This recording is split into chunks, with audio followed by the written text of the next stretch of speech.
कि सुमित ने मुझे दिल्ली से गिफ्ट भेजा था हमारे लिए, और भी काफी सारे गिफ्ट आ रखे हैं। यहाँ देखिए भाई, हमारी गांव की प्यारी सी त्योहार जहाँ पे कि माँ मठियाना का मंदिर है। गांव की महिलाएं घर से तो जल्दी आती हैं, सार पे बैठ के ना यहीं पे बैठी रहती है चुई लगाने के लिए। नए दिन के साथ करते हैं नए ब्लॉग की शुरुआत। हेलो दोस्तों, गुड मॉर्निंग, नमस्ते, प्रणाम। स्वागत है आप सभी का उत्तराखंड की इन हसीन वादियों में।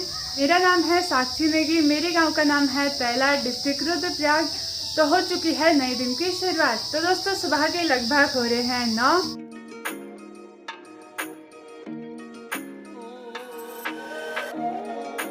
दोस्तों और कुछ हो ना हो पर बंदरों ने तो हमारा जीना आराम कर रखा है। 2 मिनट के लिए भी हम बाहर कुछ नहीं छोड़ सकते क्योंकि बंदर सीधे ले जाते हैं।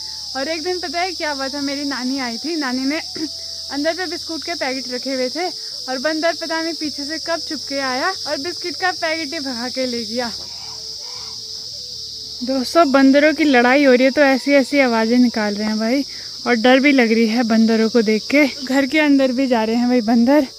और ठीक यहाँ देखो भाई, सुनैना का कमरा बिल्कुल खाली खाली है तो बहुत अजीब सा लग रहा है। दोस्तों ठीक यहाँ पे देखो, बंदर गौशाला के अंदर आए थे ना, पूरा पानी का पतीला गिरा रखा है। और दोस्तों जब से सुनैना गई है ना, सौम्या की नजर सिर्फ भारी है कि वो गई तो गई कहाँ, क्योंकि सौम्या उसको मारती भी थी तो उसको प्यार भी करती थी। और इतना ज्यादा वो हो रहा है ना, क्या हुआ, मुझे क्यों मार रही है तू? ये सुनैना के बदले अब मुझे मारने लग गई भाई।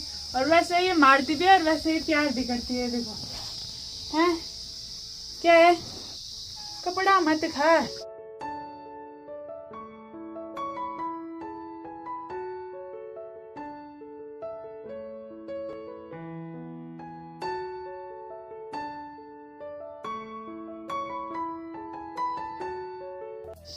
इस पेड़ पे चल रही है बंदरों की खतरनाक वाली लड़ाई। ये देखो दोस्तों, बच्चों की हरकतें देखो भाई, बिल्कुल घोड़े बन रहे हैं ये तो। हला सक्षम ये देख, यू क्या फोड़ो है। छोटे छोटे बच्चे भी लगे हुए हैं बढ़िया करके खेलने पे, क्योंकि आज बच्चों की छुट्टी है। और गले पे ना गाय की घंटी बांध रहे हैं और पीछे बिस्तर रख रहे हैं अपने पीठ पे। तो मम्मी तो जा रखी हैं भाई आज मार्केट। बाकी अभी के टाइम पे मेरी तैयारी हो चुकी है गांव की ओर जाने के लिए। गांव में मैं बैठने के लिए नहीं जा रही हूँ, तो मैं जा रही हूँ गांव के बीच में। हमारा एक छोटा सा खेत है जहाँ की हमने मक्का लगाया था, तो मक्का तो बंदरों ने छोड़ा नहीं है, मक्के का घास लेने के लिए चलते हैं। अभी तक के अच्छी सी छाया थी पर अभी कड़क वाली धूप भी लग चुकी है।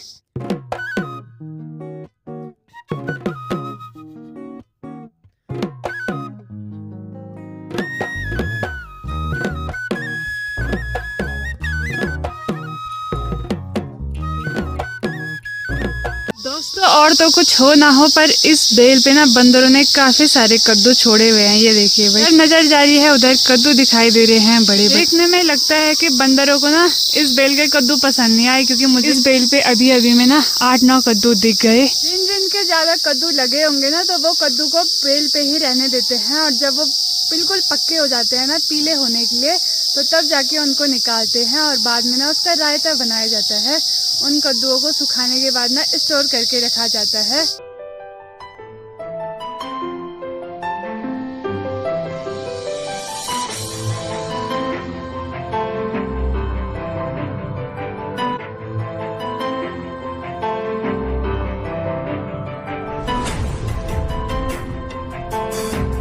दोस्तों मैं भी अपने गांव के बीच में पहुंच चुकी हूं, पर हमारा ना गांव के लास्ट में आता है छोटा सा खेत, तो मुझे वहीं जाना है। और आज काफ़ी टाइम बाद गांव के बीच में आना हो रहा है भाई। चलिए दोस्तों, मैं भी अपने खेत में पहुंच चुकी हूं। स्टार्टिंग में हमने लगाई है अरबी, और ठीक ये देखिए भाई, ये है मक्का के पौधे, बट इनमें मक्के लगे हुए थे, बंदरों ने सारे खा लिए, तो अब इसका घास ही ले जाते हैं गाय भैंसों के लिए। और ये वाला सगोड़ा ना हमारा बहुत ज़्यादा छोटा है, जहाँ से मक्के स्टार्ट है वहाँ से लेके बिल्कुल यहाँ पे तक के, तो इसलिए यहाँ ज़्यादा आना भी नहीं होता है।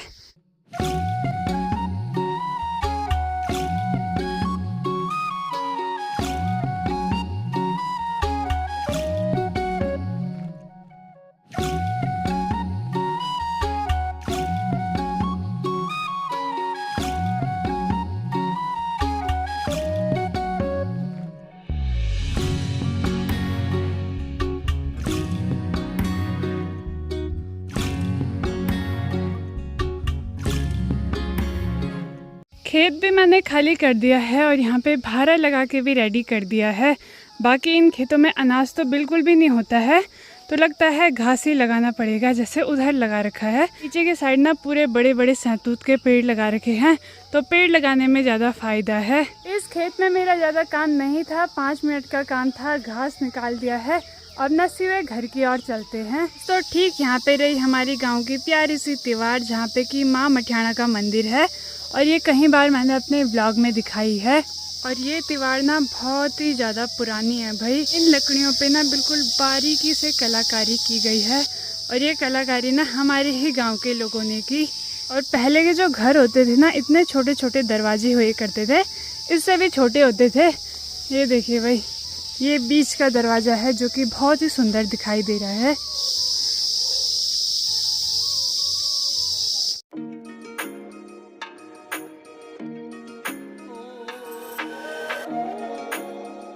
दोस्तों, आने के लिए तो मैं गांव के रास्ते आई थी, बट अभी गांव के रास्ते घर नहीं जा सकती, क्योंकि जो ये भारा है, गांव में ना छोटे छोटे रास्ते हैं, भारा ले जा नहीं पाऊंगी।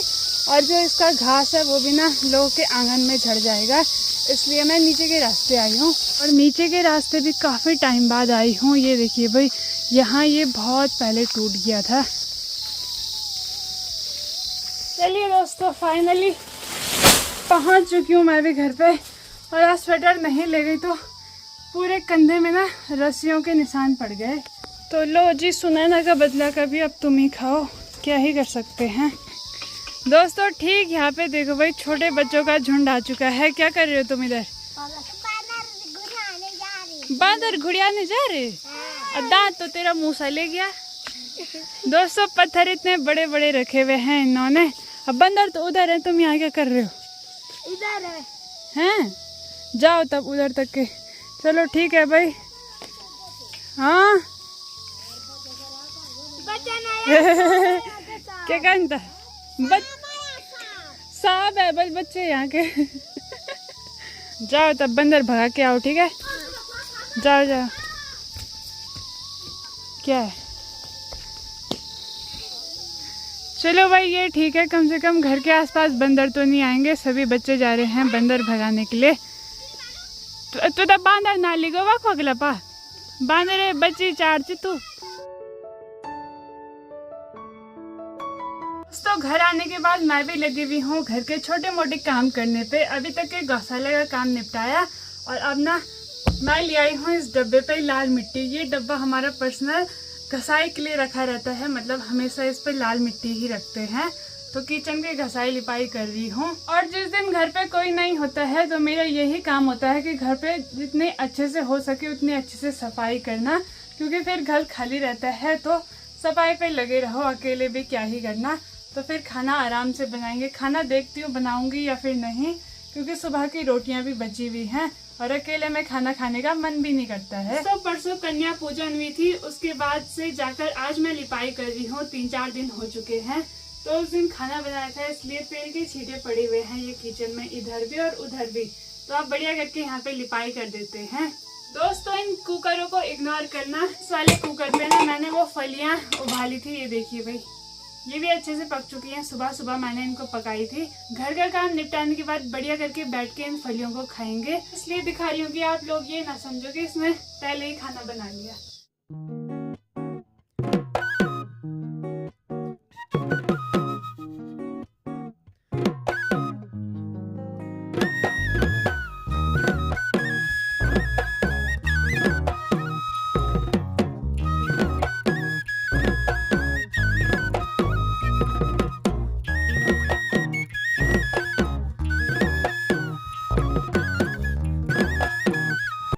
दोस्तों ठीक यहाँ पे बंदर देखो भाई इतना घूर रहा है ना, और ये हमारे पेट से अमरूद खा रहा है। दोस्तों अभी हो चुका है शाम का समय और मम्मी भी मार्केट से आ गई थी। बाकी ठीक जैसे ही मम्मी घर आई हम लोग भी आ चुके हैं खेतों की ओर। ठीक यहाँ पे भाभी को लगा दिया है काम पे, दरांती पे धार लगाने पे। बाकी कल परसों भाभी जी जा रही थी अपने माई के, क्योंकि भाई की हो गई शादी। पर आज काली हो गई ना। तो शादी की बहुत बहुत बधाई हो भाई। धन्यवाद। और ठीक यहाँ पे हमारी दादी भी आ रखी हैं खेतों में। बहुत बुढ़ी है। बहुत बुढ़ी हो गई दादी। सुरारी बहुत बुढ़ी है। दोस्तों गांव में ऐसे ही रिश्ते लगते हैं भाई, छोटे छोटे बच्चे भी हमारे चाचा दादा हैं। हो रहा पेट में छलबल हो रहा है, अभी आएगी तभी आएगी। और दोस्तों गांव की महिलाएं घर से तो जल्दी आती हैं, सार पे बैठ के ना यहीं पे बैठी रहती है चुई लगाने के लिए। बोला अभी पैदर पैदर ओला।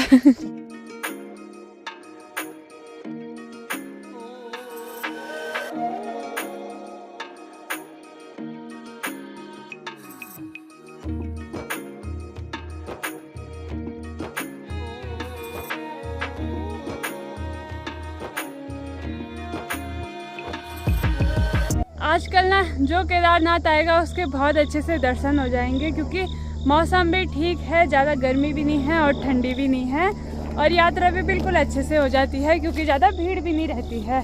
तो जो आजकल आना चाहता है आ जाना जल्दी जल्दी से। और दोस्तों आज तो बारिश का मौसम हो रखा है भाई, इसलिए हमको जल्दी जल्दी खेत में आना पड़ा। दोस्तों अभी खेत में गए थे कि मुझे सीधे जाना पड़ रहा है ऊपर की और दोबारा से थोड़ा सा ही मनवा काटा था हमने अभी खेत का।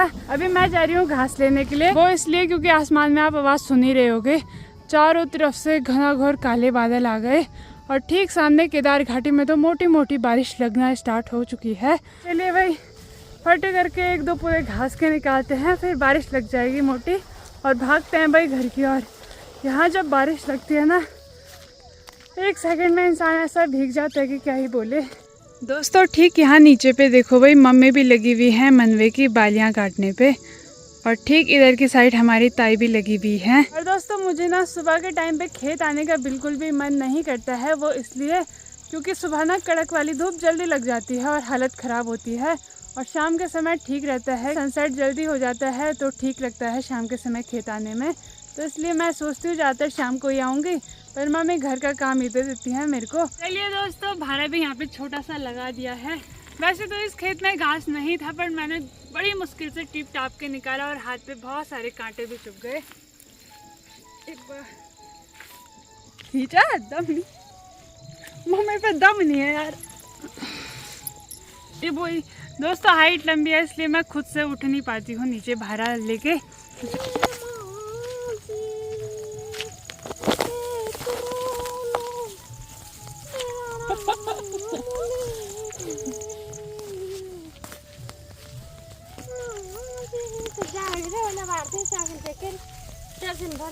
जैसे ही हमने भारा उठाया वैसे ही बारिश की ना बूंदाबांदी भी स्टार्ट हो चुकी है, तो ठीक टाइम पे हमने घास भी निकाल लिया थोड़ा बहुत। रात को आएगी बारिश।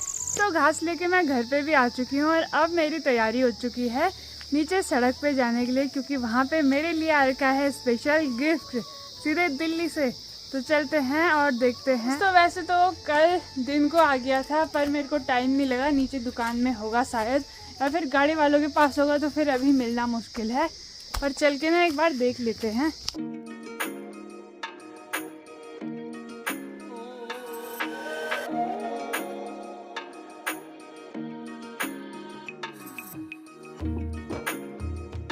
ठीक कटाई से छोटे छोटे बच्चे पानी लेके भी आ चुके हैं हाथों पे भी, और प्रणाम प्रणाम प्रणाम। ये दोस्तों मैं भी पहुंच चुकी हूँ अपने छत में, और अभी ना कुछ टाइम पहले करेले निकाले थे सारे, अब दोबारा से लग चुके हैं, तो रात की सब्जी के लिए करेले निकाल लेते हैं भाई। और दोस्तों ठीक यहाँ नीचे देखो भाई, इसके नीचे काफी सारे करेले लग रहे हैं और कुछ लगने पे लगे हुए हैं। हाँ देखिए भाई करेले ठीक छोटे छोटे में ही पीले हो गए हैं। देखिए भाई रात की सब्जी के लिए इतने करेले ले आई हूँ, और जो ये ऑरेंज हो रखे हैं ना, इनको रखेंगे बीज के लिए अगले साल के लिए। दोस्तों अभी हो चुका है रात का समय। बाकी आपने देखा होगा कि थोड़ी देर पहले मैं पार्सल लेने के लिए गई थी, जो कि सुमित ने मुझे दिल्ली से गिफ्ट भेजा था। तो दिल्ली से ना हमारे लिए और भी काफी सारे गिफ्ट आ रखे हैं, यहाँ देखिए भाई। तो अब ना इन गिफ्ट की ओपनिंग करते हैं फटाफट से। वैसे तो ये गिफ्ट हमको एक हफ्ते पहले आ गए थे, पर मैं आज ही इनको खोल रही हूँ। सबसे पहले है ये प्यारी सी साड़ी, जो कि मम्मी के लिए आई हुई है। तो ये गिफ्ट कहाँ से आए हैं ये आपको बता देती हूँ कि आपने भैया के ब्लॉग में तो देख ही लिया होगा। आंटी लोग आए थे भैया को अगस्तुमुनि में मिलने के लिए, तो उन्हीं आंटी ने हमको ये गिफ्ट दिए हैं। आंटी लोग का प्लान था हमारे घर आने का, पर अचानक ही प्लान चेंज हो गया। आंटी ने मुझे कॉल भी किया था कि मेरे लिए पहाड़ी नमक पीस के पक्का रखना, वो भी पुदीने वाला, और मैंने पीस के भी रखा था। उस दिन ना मैंने ब्लॉग में बोला भी था एक दिन कि मेरा मूड खराब है, तो इसीलिए मेरा मूड खराब था, क्योंकि हम पहाड़ी लोग ऐसे होते हैं कि हमारे घर ना थोड़ा बिखरे हुए होते हैं ना, क्योंकि हमको उतना रोज पोंछा लगाने का टाइम नहीं मिलता है। 2-3 दिन में हम पोंछा एक बार लगाते हैं, क्योंकि हमारे खेत का काम होता है और फिर हमारे कपड़े भी थोड़ा इधर उधर रहते हैं भाई। नए कंबल निकालने होते हैं जब मेहमान आते हैं, नई चादरें बिछानी होती हैं, तो इसलिए मम्मी मैं तैयारी पे लगे हुए थे कि हाँ भाई आंटी लोग आ रहे हैं। बट शाम को आंटी ने बोला नहीं आ रहे हैं, तो मेरे को बुरा लगा क्योंकि हम वेट कर रहे थे। उनकी भी कोई मजबूरी रही होगी जो निकल गए नहीं आए। जिसका कि कलर बहुत ही ज्यादा सुंदर और प्यारा कलर है। दोस्तों अब ना अगली जो मेरे लिए गिफ्ट आया है वो आपने भैया के ब्लॉग में नहीं देखा होगा, क्योंकि वो ना भैया ने अपने रूम पे छोड़ दिया था। तो मम्मी अगस्त मुनि गई थी, तो मम्मी वो सूट लेके आई हैं, तो उसको खोल के दिखाते हैं आपको। और साथ में ना ये भी अगस्त मुनि छूट गया था, तो मम्मी के लिए ना एक प्यारा सा रेड कलर का परंदा दे रखा है, जो कि पहाड़ी महिलाएं अपने सर में रखती हैं। गाइस ये कलर मुझे बहुत अच्छा लगता है, लाल कलर। और दोस्तों जो परंदा होता है ना, इसके चारों कोने बराबर होते हैं और इसको ना कुछ ऐसे करके और ऐसे करके सर में रखा जाता है। मम्मी के लिए दे रखा है, ठीक है। बट मैं अभी सर में परंदा रखती हूँ, क्योंकि हम पहाड़ की लड़कियां हैं और परंदा रखना हमारा रीति रिवाज है, बहुत पहले से परंपरा है, इसलिए हम लोग परंदा रखते हैं सर में। लड़कियां जब तक कि हमारी शादी नहीं हुई तब तक कि ऐसा होता है कि रख भी सकते हैं और नहीं भी रख सकते हैं। बट जैसे मम्मी लोग हैं जिनकी शादी हो रखी है, तो उनको ना जैसे खेत में चले गए, किधर भी चले गए, तो सर में परंदा रखना जरूरी होता है। तो ये देखिए भाई बढ़िया करके परंदा दे रखा है। और साथ में ना मम्मी के लिए प्यारे से कंगन ये भी दे रखे हैं, देखिए भाई। मम्मी के लिए तो बतलाने की जरूरत ही नहीं है, खूब कड़े आ रहे हैं। और साथ में ना एक बिंदी भी दे रखी है, जो कि बहुत जरूरी है। अब खोलते हैं अपना गिफ्ट, क्योंकि अपनी चीज के लिए तो हाँ, वैसे तो हमने सारा खोल के देख लिया था, क्योंकि सबर कौन करेगा। तो देखिए भाई ये प्यारी सी पिंक कलर की सूट दे रखी है। मैं भी इस सूट को पहन के कुछ ऐसी लगने वाली हूँ। दिखाते हैं आपको ये पार्सल। तो ये आया है दिल्ली से, बट ये आंटी लोगों ने नहीं, बल्कि मेरे भाई सुमित ने भेजा है दिल्ली से मेरे लिए। तो इसको खोलते हैं भाई। इसमें ना बहुत पहले मैंने उसको भेजा था कि मेरे को ये चाहिए, क्योंकि मेरे मीशो उस पे से ऑर्डर नहीं हो रहा है, बहुत पहले बोला था मैंने, और फिर मेरे को याद भी नहीं रहा था उसके बाद। तो ये ऑर्डर आया था, तो अब इसको खोलते हैं और डाल दें। तो ये देखिए दोस्तों, ये कलर मुझ पे बहुत ज़्यादा सूट करता है। यहाँ देखिए बहुत प्यारा लग रहा है, कलर भी बहुत अच्छा है।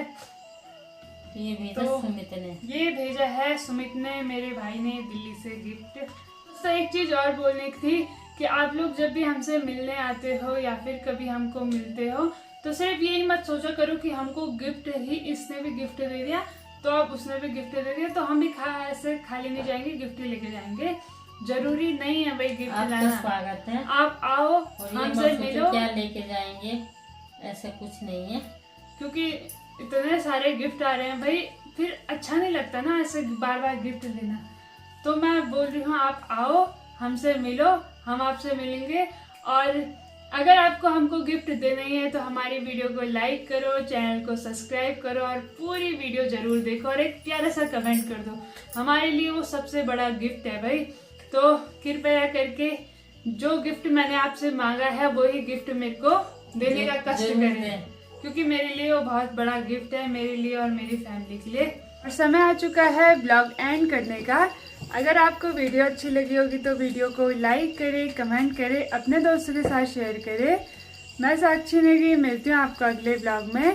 तब तक के लिए बाय बाय, धन्यवाद। जय देवभूमि उत्तराखंड, जय हिंद, जय भारत, जय श्री राम, गुड नाइट।